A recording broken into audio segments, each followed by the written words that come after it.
Hello friends, कैसे हैं आप सब। आज हम लोग इनकम टैक्स ड्यू डेट्स देखने वाले हैं। इनकम टैक्स रिटर्न फाइल करने की ड्यू डेट्स क्या होती हैं और अब तक ये कितनी एक्सटेंड हुई हैं।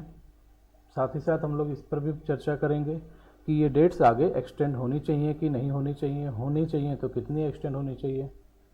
तो फ्रेंड्स, इस वक्त इनकम टैक्स रिटर्न्स फाइल हो रहे हैं असेसमेंट ईयर 21-22 के, और जून में जब से ये न्यू पोर्टल लॉन्च हुआ है, इनकम टैक्स डिपार्टमेंट ने लॉन्च किया है, आईटीआर फाइल करने में बहुत ही ज़्यादा प्रॉब्लम्स आ ही रही हैं। आप सभी फेस कर रहे होंगे।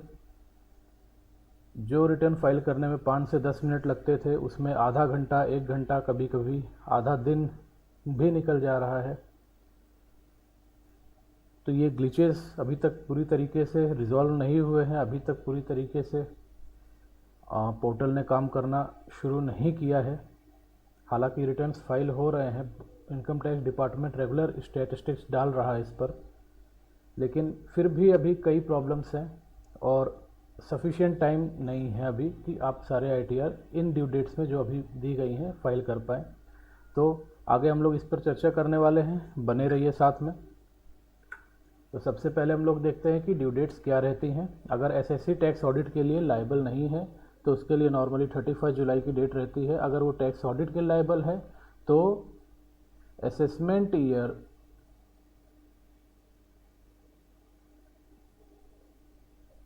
20-21 तक ये डेट 38 सितंबर हुआ करती थी, लेकिन असेसमेंट ईयर 21-22 से ये डेट 31 अक्टूबर कर दी गई है।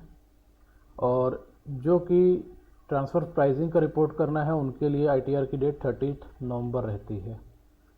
अब ये ड्यू डेट्स एक्सटेंड हुई हैं और जिनके लिए टैक्स ऑडिट मैंडेटरी नहीं है उनके लिए ये ड्यू डेट 31 दिसंबर दिया गया है। और जो टैक्स ऑडिट की कैटेगरी में आते हैं, जिनको टैक्स ऑडिट कराना है, उनके लिए 15 फरवरी की ड्यू डेट दी गई है। 15 फरवरी तक उनको अपना आईटीआर फाइल करना है। और जो ट्रांसफ़र प्राइसिंग रिपोर्ट करते हैं उनके लिए 20 फरवरी तक ये डेट एक्सटेंड की गई है। अब ये जो करंट ड्यू डेट है, जैसे कि आज की तारीख है 25 दिसंबर 21, इनकम टैक्स डिपार्टमेंट ने स्टैटिस्टिक्स डाल रखे हैं कि इतने रिटर्न्स फाइल हो गए, लेकिन फिर भी उसने ये नहीं बताया है कि कितने रिटर्न्स अभी तक फाइल करने बचे हुए हैं, प्लस कितनी कंप्लेंट्स अभी तक इनकम टैक्स का न्यू पोर्टल की आ रही हैं रेगुलरली।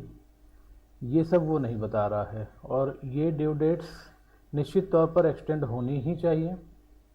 कितनी होनी चाहिए ये हम लोग आगे देखते हैं।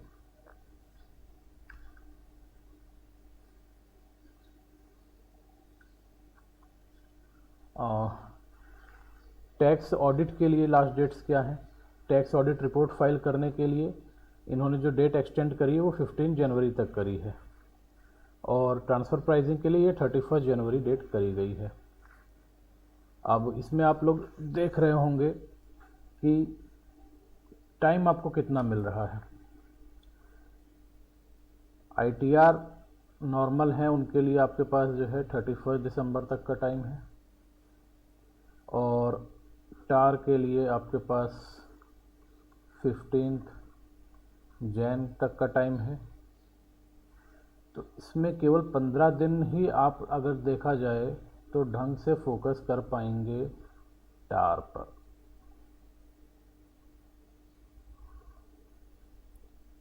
यानी कि टैक्स ऑडिट रिपोर्ट्स आपकी इतने दिन में ही आपको कंप्लीट करनी है। इससे पहले एटलीस्ट 1 मंथ मिलता ही मिलता था। पिछले साल भी इन्होंने यही किया था कि सारी डेट्स एक साथ मिक्सअप कर दी थी।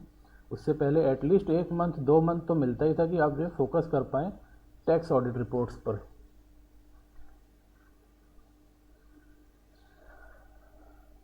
तो अब ये डेट्स बढ़नी चाहिए कि नहीं बढ़नी चाहिए, यही सवाल आता है।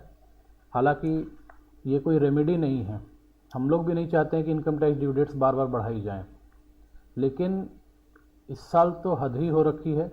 न्यू पोर्टल ने एकदम परेशान ही कर रखा है, जिसमें आईटीआर 1 फाइल करने में अगर आपको जो है आधा घंटा 30 मिनट से अगर आपको जो है 180 मिनट आईटीआर 1 फाइल करने में लग जा रहे हैं, तो कहीं ना कहीं तो प्रॉब्लम है ही है।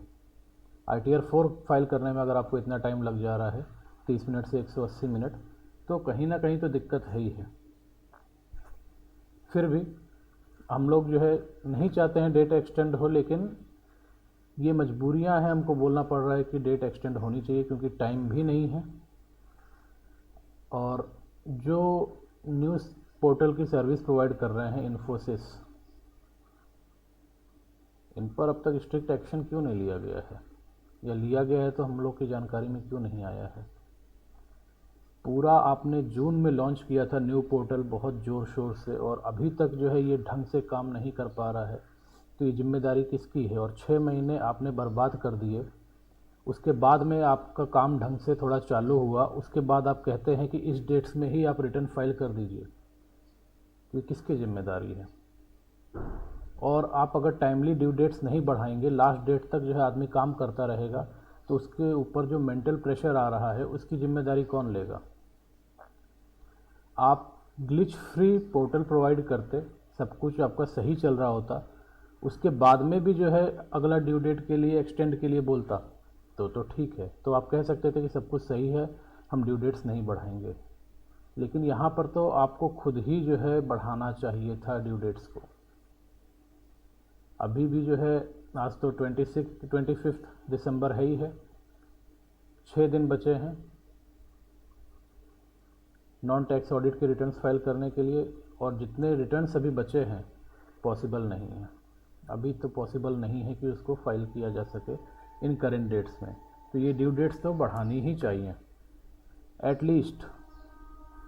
एटलीस्ट नॉन टैक्स ऑडिट की ड्यू डेट्स आपको 15 जैन करनी पड़ेगी, या फिर इसको जो है आप 31 जैन करिए नॉन टैक्स ऑडिट की ड्यू डेट्स। और टार की ड्यू डेट्स और नॉन टैक्स ऑडिट की ड्यू डेट्स में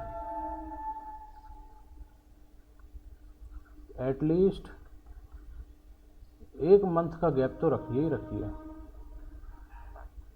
अगर आप ये नहीं रखेंगे तो अगला जो है फोकस कैसे कर पाएगा टैक्स ऑडिट्स पे। कोई भी प्रोफेशनल है उसके पास दोनों काम आते हैं, और आप कहते हैं कि जो पहले रिटर्न फाइल करना चाहिए, प्रोफेशनल का ये काम है, उसके पास जब भी कोई बंदा आएगा उसकी अर्निंग का सोर्स है तो उसको काम करना पड़ेगा।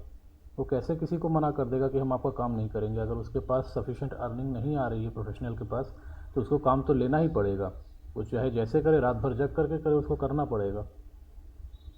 और इसके बाद में जो आपकी टैक्स ऑडिट के रिटर्न्स की डेट है वो 28 फरवरी तक एक्सटेंड होनी चाहिए एटलीस्ट।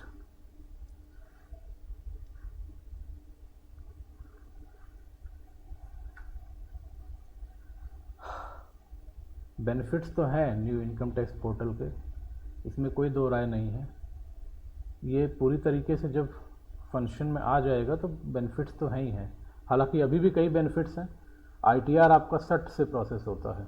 मैंने एक क्लाइंट का रिटर्न फाइल किया, उनका रिफ़ंड बन रहा था, सपोज़ करिए कि उनका 10,000 रिफ़ंड बन रहा था। उन्होंने मेरे को करीब 15 मिनट बाद कॉल किया, कह रहे हैं कि ये मेरे पास मेल आई है और इसमें जो है रिफ़ंड का अमाउंट डिफ़र कर रहा है। मैंने उनसे मेल मंगवाई तो उनके मेल में सपोज़ करिए आ रहा था 10,590 रुपये। मैंने कहा ये रिटर्न में मैंने जो 10,000 फाइल किया है इतनी जल्दी कैसे भर गया। फिर मैंने चेक किया तो इनकी इंटीमेशन आ चुकी थी। 15 मिनट्स में इनके पास इंटीमेशन आ गई कि आपका 10,590 रुपये का रिफ़ंड बन रहा है और 590 रुपये इंटरेस्ट है। तो प्रोसेसिंग तो वाकई में बहुत फास्ट हुई है, इसमें कोई दो राय नहीं है। और सबसे पहले तो जो आपका AIS है, AIS में जो है आपको कई चीज़ें देखने को मिल जाती हैं। लोग कई चीज़ें छुपा ले जाते थे, जैसे कि जो है सिक्योरिटीज़ परचेज सेल करते थे, म्यूचुअल फंड्स परचेज सेल करते थे, नहीं दिखाते थे, सेविंग बैंक के इंटरेस्ट नहीं दिखाते थे, डिविडेंड मिलता था वो सब नहीं दिखाते थे। तो AIS में ये सारी चीज़ें आपको दिखने लग गई हैं। अब आपको इनको छुपाने में मशक्क़त करनी होगी। दिखा दें वही बेटर है। जो चीज़ें, जो इन्फॉर्मेशन इनकम टैक्स डिपार्टमेंट के पास में है उसको छुपाना नहीं चाहिए। तो AIS में आपको काफ़ी इन्फॉर्मेशन मिल रही है, उसको देख करके रिटर्न फाइल करिए। और इसके अलावा आपका ITR-3 भी अब ऑनलाइन ही फाइल हो रहा है, ITR-2 भी अब ऑनलाइन ही फाइल हो रहा है। हालांकि स्लो तो है ही है, वो तो अलग चीज़ है, स्लो तो रहेगा ही रहेगा ये। ड्रॉबैक्स सबसे बड़ा तो है कि बहुत स्लो चल रहा है। एक होता है स्लो और एक होता है बहुत स्लो, काम करने का मन ही नहीं करता है। अब हम लोग प्रोफेशनल्स हैं, हम लोग की स्पीड हो गई है 5 मिनट में ITR-1 ITR-4 फाइल करने की। अब उसके बाद में उसी चीज़ पर हमको जो है 1 से 2 घंटा देना पड़ रहा है। कितना खलता है, कितना बुरा लगता है, लेकिन क्या कर सकते हैं। ओल्ड पोर्टल में हाँ देखिए ना 5 से 10 मिनट लगते थे मुश्किल से, बहुत ज़्यादा समय लगने लगा है। कैसे काम किया जाएगा। ग्लिचेस तो कंप्लीट हैं ही, बहुत ज़्यादा ग्लिचेस हैं। आप जो है ITR फाइल कर रहे हैं, उसमें आपका इन्फॉर्मेशन फिल कर दिया आपने, अगर आप वापस शेड्यूल्स में गए वापस आए तो इन्फॉर्मेशन गायब है। बहुत सी दिक्कतें हैं, कितनी एक दिक्कत हो तो गिनाए आदमी, बहुत सी दिक्कतें हैं। आपने ITR फिल कर दिया, आपका जो है आपने लॉग आउट कर दिया, दोबारा से लॉग इन किया, कुछ शेड्यूल्स आपके गायब हैं, फिर से आप जाकर के उन शेड्यूल्स को ऐड करिए। तो आदमी के पास यही काम रह गया है क्या, वो बार बार शेड्यूल्स ही ऐड करता रहेगा। खैर, on the whole new portal ख़राब नहीं है, अच्छा है, लेकिन इसके ग्लिचेस जो है दूर होने चाहिए। अगर ये ग्लिचेस दूर नहीं होंगे तो हम लोग काम कैसे कर पाएंगे। और ड्यू डेट्स तो एक्सटेंड होनी ही चाहिए, ड्यू डेट्स एक्सटेंड होनी ही चाहिए। अभी अगर आप ड्यू डेट्स एक्सटेंड नहीं करेंगे तो आदमी काम नहीं कर पाएगा सही से।